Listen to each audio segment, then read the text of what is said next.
Hello दोस्तों, आज हम बात करने वाले हैं लॉजिकल ऑपरेटर के बारे में। तो चलिए शुरू करते हैं। जैसा कि आप लोग देख रहे हैं, मैंने कोड पहले से ही लिख रखा है। यहाँ पे मैंने 3 वेरिएबल लिए हैं ए, बी और सी, जिनकी वैल्यू हम स्वयं देंगे, मतलब हम लोग खुद देंगे इनपुट फंक्शन के द्वारा। और यहाँ पे मैंने एक कंडीशन लगा रखी है, A is greater than B. अगर ए बड़ा है बी से and A is greater than C, तभी आउटपुट स्क्रीन पे हमारे एंड दिखाई देगा। यहाँ पे लॉजिकल ऑपरेटर में 3 टाइप ऑपरेटर होते हैं, एंड, और नॉट। एंड में दोनों वैल्यू जब तक ट्रू नहीं होंगी तब तक आउटपुट स्क्रीन पे आपको आउटपुट नहीं दिखाई देगा। मतलब यहाँ पे जो हमारी ट्रुथ टेबल होती है वो ट्रू ट्रू इक्वल ट्रू होता है। मतलब अगर एक भी आउटपुट अगर ज़ीरो हुआ, मतलब एक भी कंडीशन अगर फॉल्स हुई, तो हमारी आउटपुट स्क्रीन पे कुछ नहीं दिखाई देगा। और यही और ऑपरेटर में, मतलब एक कंडीशन अगर ट्रू होती तो आपको आउटपुट स्क्रीन पे आउटपुट दिखाई देगा। अगर एको कंडीशन, मतलब एक भी अगर कंडीशन ट्रू नहीं होती, मतलब अगर दोनों कंडीशंस जो हैं आप दे रहे हैं वो फॉल्स हैं, तो आपको आउटपुट स्क्रीन पे कुछ नहीं दिखाई देगा। और नॉट ऑपरेटर में जो होता है वो नहीं होता, जो नहीं होता वो होता है। मतलब मैं आपको आगे दिखाऊंगा, ठीक है। तो चलिए देखते हैं इसमें क्या होता है।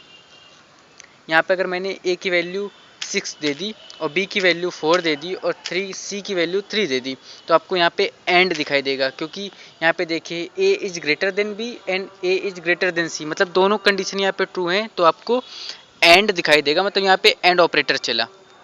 अब अगर मैं यहाँ पे ए की वैल्यू 7 दे देता हूँ और बी की वैल्यू मैं यहाँ पे 6 दे देता हूँ और सी की वैल्यू यहाँ पे 8 दे देता हूँ, 8, तो यहाँ पे और ऑपरेटर दिखाई देगा। देखिए एक कंडीशन तो यहाँ पे ट्रू हो गई, ए इज ग्रेटर देन बी, लेकिन जो दूसरी कंडीशन थी वो फॉल्स हो गई, क्योंकि जो सी था मैंने उसकी वैल्यू ज़्यादा दे दी, तो आपको यहाँ पे और ऑपरेटर दिखाई दिया।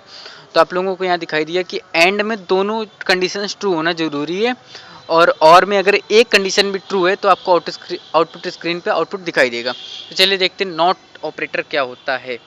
तो मैं पहले ये कोड हटा देता हूँ पूरा। यहाँ पे मैं एंड की जगह नॉट लिख देता हूँ। यहाँ पे मैं सी को उड़ा देता हूँ। यहाँ पे मैं बी लिख देता हूँ, कॉलन लगा देता हूँ, बी कॉलन।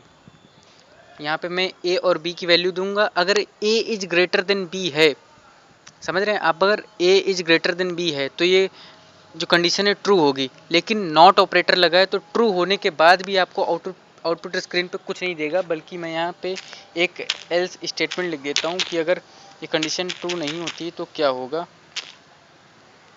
एल्स मैं यहाँ पे प्रिंट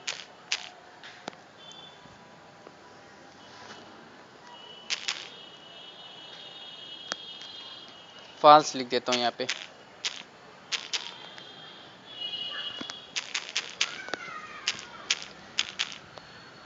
फॉल्स।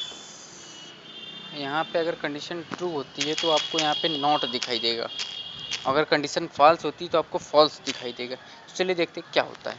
तो यहाँ पे देखिएगा आप, मैं ए की वैल्यू 6 देता हूँ और बी की वैल्यू 4 देता हूँ, तो कंडीशन ट्रू हुई थी। मैंने ए इज ग्रेटर देन बी लिखा था, लेकिन तब भी ये जो नॉट ऑपरेटर है वो उल्टा दिखाता है। तो कंडीशन ट्रू होने के बाद भी आपको ये फॉल्स दिखा रहा है। अगर मैं यहाँ पे बी की वैल्यू ए से छोटी दे देता हूँ, मतलब यहाँ पे मैंने ए की वैल्यू 5 दी और बी की वैल्यू मैं 8 दे देता हूँ, तो आपको नॉट दिखाई देगा। मतलब ये जो इफ़ स्टेटमेंट है फिर चला, मतलब अगर कंडीशन ट्रू नहीं होगी तब नॉट स्टेटमेंट चलता है। यही है लॉजिकल ऑपरेटर। Thank you.